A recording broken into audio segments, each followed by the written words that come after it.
दुश्मन को अपनी जान कहते हैं, हम अपनी जान की दुश्मन को अपनी जान कहते हैं। मोहब्बत की इसी मिट्टी को हिंदुस्तान कहते हैं।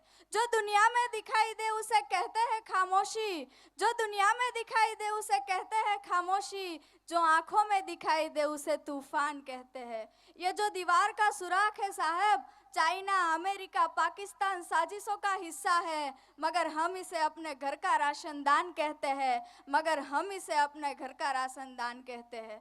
आज के आदित्य स्कूल के दशाब्दी महोत्सव में उपस्थित संस्था के संस्थापक पूज्य बापूजी श्री जेठाभाई पानेरा, राष्ट्रवाद की विचारधारा से धर्म भक्ति और मानव भक्ति को उजागर करने वाले संत पुरुष आत्मानंद सरस्वती जी, उपस्थित सभी अतिथिगण, सभी वडील, गुरुजन तथा मेरे साथी छात्र भाई बहन, मैं आदित्य स्कूल की कक्षा 10 की छात्रा बकोरी पलक आप सभी को राष्ट्र निर्माण और देशभक्ति के उपलक्ष्य में मेरे विचार अपने आपके साथ साझा करूंगी। आप सब शांति से सुनिएगा, ऐसी मेरी प्रार्थना है। आज़ादी, आज़ादी का असली मतलब वही समझ सकते हैं जिसने कभी गुलामी की हो। हम सौभाग्यशाली है कि हमने आज़ाद भारत में जन्म लिया। यूँ तो आज़ादी की लौ 1857 में जल चुकी थी, जो वर्षाल बनकर 1947 में हमारे देश को आज़ाद करा ली।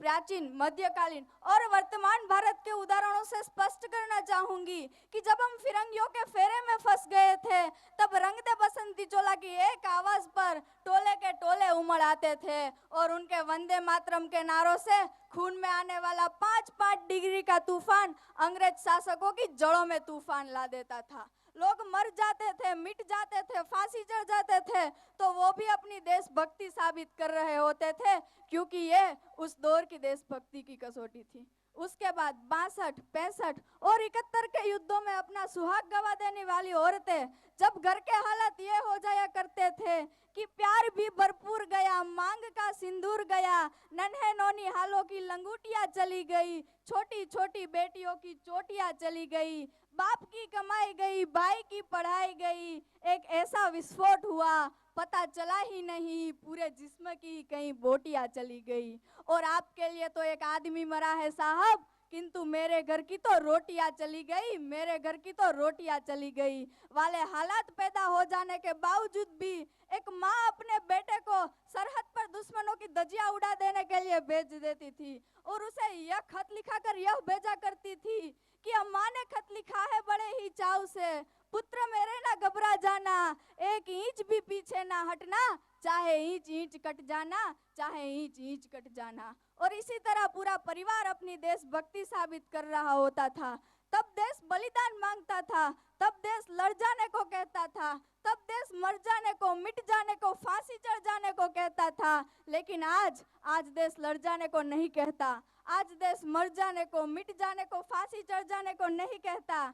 किंतु मेरे विचारों में यदि कोई व्यक्ति अपना काम पूरी ईमानदारी, पूरी लगन और पूरी मेहनत से करे तो वही सबसे बड़ा देशभक्त है।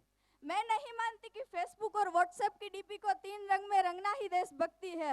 और यदि आप कहेंगे कि साल में 2 बार तिरंगा हाथ में ले लेना देशभक्ति है, तो मैं पूछना चाहूंगी कि सड़क पर रहने वाला वो बच्चा जब ट्रैफिक की छांव में नंगे पांव में तिरंगा बेच रहा होता है, तो क्या आप इसे उसकी देशभक्ति कहेंगे?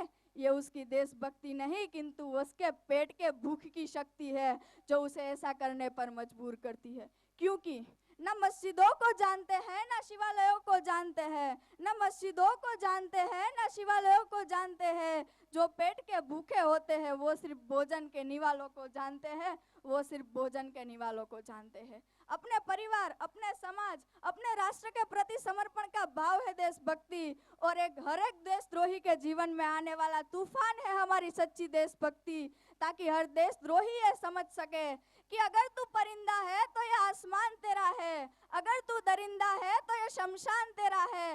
भाईचारे से रहना है तो रह इस जमीन पर, वरना ये कब्र भी तेरी है और यही कब्रिस्तान तेरा है, और यही कब्रिस्तान तेरा है। और एक देशद्रोही से ज्यादा देशभक्ति तब आहत होती है जब एक बेटा अपने बूढ़े माँ बाप को वृद्धाश्रम की चौखट पर छोड़ आता है। करा उठती है वो देशभक्ति जब हम मुसीबत में फंसे लोगों की जान बचाने से ज्यादा सेल्फी लेकर अपनी लाइक बढ़ाने में लगे रहते हैं। यदि आप कहेंगे कि इसे देशभक्ति नहीं कह सकते, और मैं कहना चाहूंगी कि 4 बोतल वोडका काम मेरा रोजगार ने भारत का भविष्य तबाह कर रखा है। और हम ना एक ऐसे समाज में जीते हैं जहां लड़कों से बात करता देख जो भाई हड़काते हैं, जहां लड़कों से बात करता देख जो भाई हड़काते हैं, वही भाई अपनी गर्लफ्रेंड के किस्से घर में हंस हंस कर सुनाते हैं। और मैं बता दूं कि महिला सुरक्षा के मामले में हम आज भी चौथे नंबर पर आते हैं।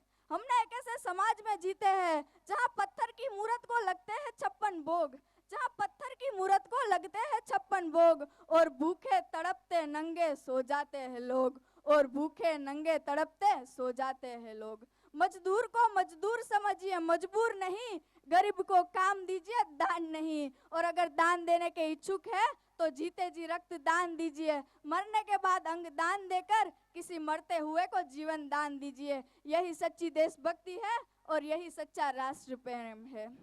न सरकार मेरी है न रब मेरा है, न सरकार मेरी है न रब मेरा है, और ना ही ये बड़ा सा नाम मेरा है। बस इतनी सी बात का गुरूर है मुझे कि मैं भारत की हूँ और ये भारत मेरा है, मैं भारत की हूँ और ये भारत मेरा है। किंतु एक वैचारिक बीमारी मुझे हमारे समाज में नजर आती है। कहा जाता है हम दुनिया के सबसे बड़े लोकतंत्र है, जहां हिंदू पैदा होते हैं, मुस्लिम, सिख और ईसाई भी पैदा होते हैं, किंतु बदकिस्मती है अब इंसान पैदा नहीं होते। और मैं बता दूं, ना हिंदू की जरूरत है ना मुसलमान की जरूरत है, राष्ट्र निर्माण के लिए केवल अच्छे इंसान की जरूरत है, केवल अच्छे इंसान की जरूरत है। जरा सोच कर तो देखिए, ये पेड़ पौधे और शाखाएं भी घबरा जाए, परिंदे भी अगर हिंदू और मुसलमान हो जाए। एक शैक्षणिक बीमारी भी हमारे समाज में मुझे नजर आती है। और बड़े ही आश्चर्य की बात है, जिस देश ने पूरी दुनिया को तक्षशिला और नालंदा देकर विश्वविद्यालय शिक्षा की बुनियाद रखी, आज विश्व के 100 सर्वश्रेष्ठ विश्वविद्यालयों में हमारा एक भी विश्वविद्यालय खड़ा नहीं हो पाता। जहां एक और हमारे पास आईआईटी, आईआईएम और एनआईटी जैसे शिक्षण संस्थान है, तो वहीं दूसरी ओर इस देश के गरीबों को बेरोजगारी की जमात में खड़ा करने के लिए उनके हाथ में सर्व शिक्षा अभियान का झुंझुना पकड़ा दिया जाता है। और मैं बता दूं, इस शैक्षणिक बीमारी का केवल एक ही कारण वो ये है कि हमारे देश की शिक्षा नीति केवल 2 तरह के लोगों के लिए बनती है। पहले वो जो विद्वान है और दूसरे वो जो धनवान है। इसी तरह की कई गजब की बीमारियां हैं और इन बीमारियों की जो जड़ है ना, वो है हमारा अंधविश्वास। और मैं बता दूं कि जब तक इस देश का युवा अपनी सफलता के लिए मंदिरों में जा जाकर नारियल फोड़ फोड़ कर भगवान को रिश्वत लगाता रहेगा, हमारे समाज का शिक्षित वर्ग ही बिल्ली के रास्ता काटने पर खड़े हो जाना, अपनी जाति अपनी धर्म को ऊंचा मानकर दूसरों की धर्म की अवहेलना करता रहेगा, तब तक ना तो इस देश से अंधविश्वास खत्म होगा और ना ही हमारा राष्ट्र निर्माण संभव होगा। और मैं बता दूं कि अगर हम इसी तरह करते रहेंगे तो हमारा राष्ट्र निर्माण कभी संभव नहीं होगा। हमारी संस्कृति, हमारी सभ्यता को दुनिया ने शीश नमाया है, तो क्यों आस्था के नाम पर हमने अंधविश्वास फैलाया है। मेरे विचारों में हमारा राष्ट्र निर्माण तब संभव होगा जब इस देश में महिलाओं की पूजा नहीं, उनकी इज्जत की जाएगी। हमारा राष्ट्र निर्माण तब संभव होगा जब स्वच्छता अभियान में केवल सरकार ही नहीं, किंतु सड़क पर चलने वाला वो हर एक नागरिक अपना हाथ बटाएगा। असल मायने में हमारा राष्ट्र निर्माण तब संभव होगा जब एक गरीब बच्चा मध्याह्न भोजन के लिए नहीं, किंतु ज्ञान अर्जन के लिए सरकारी कदम की स्कूल पर चौखट रखेगा। और जब तक हमारा राष्ट्र निर्माण संभव नहीं हो सकता, जब तक एक नागरिक नैतिक रूप से सटीन, चारित्रिक रूप से भ्रष्ट, मानसिक रूप से दिवालिया, धार्मिक रूप से अंधा, राजनीतिक रूप से गंदा, स्वैच्छिक मान मूल्यों के आंकड़ों में जिन्न सिन्न पे पैमंद अखंड भारत को खंड खंड करता रहेगा, तब तक हमारा राष्ट्र निर्माण संभव नहीं होगा। बड़ी बड़ी बातें नहीं, छोटी छोटी कोशिशें करने होगी, क्योंकि ठोकरें हमें पहाड़ से नहीं पत्थरों से लगा करती है। I am being an Indian, I am being a student, I am being a simple daughter of this motherland, feels proud to be an Indian।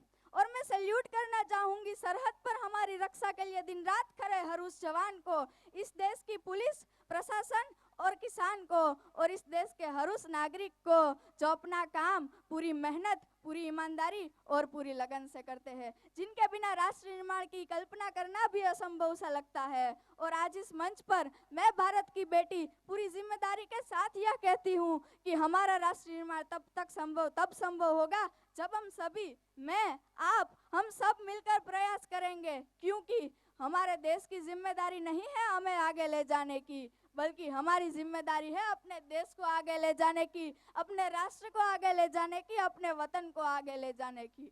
और अंत में मैं बस इतना कहना चाहूंगी, मेरा हिंदुस्तान महान था, महान है, महान रहेगा। मेरा हिंदुस्तान महान था, महान है, महान रहेगा। हौसला होगा सभी के दिलों में बुलंद तो एक दिन पाकिस्तान भी जय हिंद कहेगा। पाकिस्तान ही क्यों, सारा जहां एक दिन जय हिंद कहेगा, क्योंकि सारे जहां से अच्छा हिंदुस्तान हमारा, हमारा सारे जहां से अच्छा। अस्तु। जय हिंद, जय भारत।